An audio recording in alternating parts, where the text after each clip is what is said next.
Question number 3 में ये diagram given है जिसमें बताया गया है कि ये जो लाइन सेगमेंट ए बी है, इस लाइन सेगमेंट ए बी के ऊपर ये ए डी और ये बी सी परपेंडिकुलर हैं। मीन्स ये दोनों एंगल क्या हैं, 90 डिग्री के। First thing is given in these two triangles कि ये एंगल और ये एंगल आपस में इक्वल है। अब सेकेंडली बोला गया है कि ये साइड बी सी और ये साइड ए डी जो है वो आपस में इक्वल है। ठीक है, और हमें यहाँ प्रूफ करना है C D bisects A B. C D A B को बाइसेक्ट कर रहा है, मीन्स टू इक्वल पार्ट्स में डिवाइड कर रहा है। तो हमें प्रूफ करना है एक्चुअल में O A is equal to O B. So proof में हमें ये देखना है कि ये किन दो ट्राइंगल्स में लाई कर रही हैं जो हमें साइड्स इक्वल प्रूफ करनी है। तो अगर ओ ए की बात करें तो ओ ए जो है वो ए ओ डी में लाई कर रहा है। सो हम एक ले लेते हैं in triangle A O D and triangle दूसरी है बी ओ सी।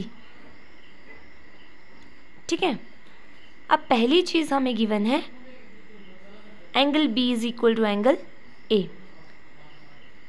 अब एक और चीज़ हमें चाहिए, यहाँ पे टू थिंग्स तो हमें मिल गई कि B C is equal to A D है, बी इक्वल टू ए है, दो चीज़ें मिल गई। अब हम ये एंगल देखें अगर, क्योंकि यहाँ पे कोई भी लाइन कॉमन नहीं है दोनों ट्राइंगल्स में, तो ये एंगल ओ जो दोनों तरफ बन रहा है दोनों ट्राइंगल्स में, अगर हम इसको नेम दे दें 1, नंबरिंग दे दें 1 और 2, सो यहाँ से हमें एक चीज़ पता लगी, angle 1 is equal to angle 2। Vertical lines के ऊपर ऑपोजिट एंगल्स हैं, so vertically opposite angles they are. Then we have angle A is equal to angle B, 90 degree each. And third we have this AD is equal to BC. ये हमें given है, तो यहाँ पे AD equal to BC भी आना था given में। सो यहाँ हमें गिवन है, सो यहाँ हमारे पास अब रूल कौन सा अप्लाई हो रहा है, एक होता है एंगल एंगल साइड, एक होता है एंगल साइड एंगल। सो यहाँ बन रहा है angle angle side, angle angle side. तो हम लिखेंगे by angle angle side congruence rule, triangle AOD is congruent to triangle BOC implies, अब हम बोल सकते हैं कि OA is equal to OB है, बिकॉज हमने इन दो ट्राइंगल्स को कॉन्ग्रुएंट प्रूफ कर दिया। इसका मतलब इस ट्राइंगल की ये साइड उस ट्राइंगल की इस साइड के इक्वल होगी बाय CPCT। क्वेश्चन नंबर 4 है, इसका डायग्राम ऑलरेडी बुक में गिवन है। This L and M two lines are parallel, जिनको कि ये P और Q पैरेलल लाइन्स इंटरसेक्ट कर रही हैं, और ये AC ड्रॉ किया गया है यहाँ पे, और क्वाड्रिलेटरल बन रहा है ABCD। इसमें प्रूफ करना है triangle ABC is congruent to triangle CDA।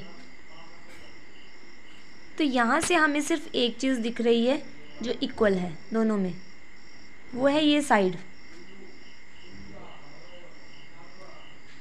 इस ट्राइंगल में और इस ट्राइंगल में ये साइड कॉमन है। तो सबसे पहले जो दो ट्राइंगल्स हमें कॉन्ग्रुएंट प्रूफ करनी है उनको लेकर चलेंगे, in triangle ABC and triangle CDA। मैंने यहाँ पे लिख लिया है AC is equal to AC which is common. Next we have to see here कि क्या हम कुछ और इक्वल बता सकते हैं। तो हमें पता है कि पैरेलल के ऊपर हमारे पास एक कंसेप्ट लगता है अल्टरनेट इंटीरियर एंगल्स का।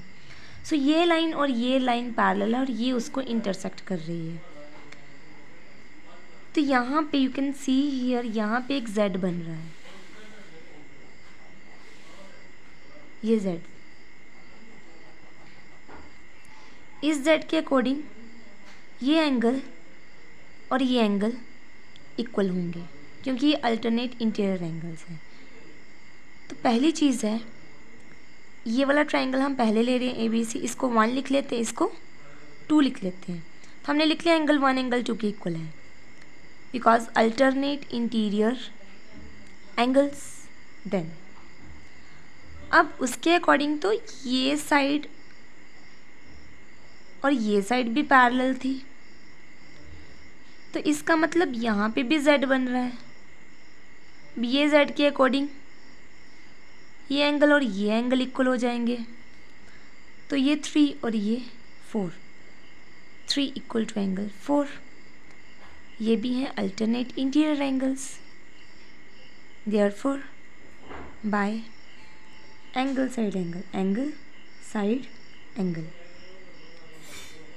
congruence rule, triangle ABC is congruent to triangle CDA, hence the result। so ये भी प्रूव हो गया।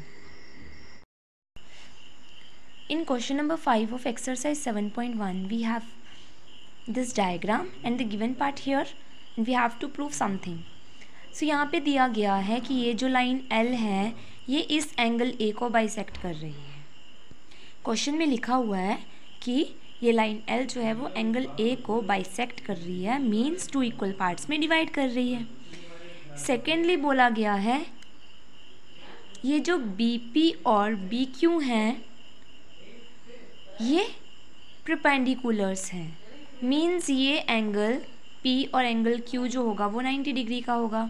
सो मैंने गिवन में लिख लिया line L bisects angle A, it means मैंने इसको कुछ नाम दे दिया angle 1 angle 2, so that is angle 1 is equal to angle 2, क्योंकि ये लाइन अगर एंगल A को बाइसेक्ट कर रही है तो 2 इक्वल पार्ट्स में डिवाइड कर रही है। सेकेंडली ये एंगल और ये एंगल 90 डिग्री के मतलब सेम होंगे, that is angle APB is equal to angle AQB equal to 90 degree. Prove करना है first part triangle APB is congruent to triangle AQB, APB is congruent to AQB। Second part है BP is equal to BQ। अगर ये दोनों triangles congruent prove हो जाते हैं हम बोल सकते हैं इनके कॉरेस्पॉन्डिंग पार्ट्स भी क्या होंगे, equal, that is BP is equal to BQ। So proof में कहाँ से स्टार्ट करेंगे, we will take these two triangle which we need to prove as congruent. So in triangle APB and triangle AQB पहली चीज़ है angle P is equal to angle Q, that is angle APB is equal to angle AQB, यह है 90 degree each. Second angle 1 equal to angle 2,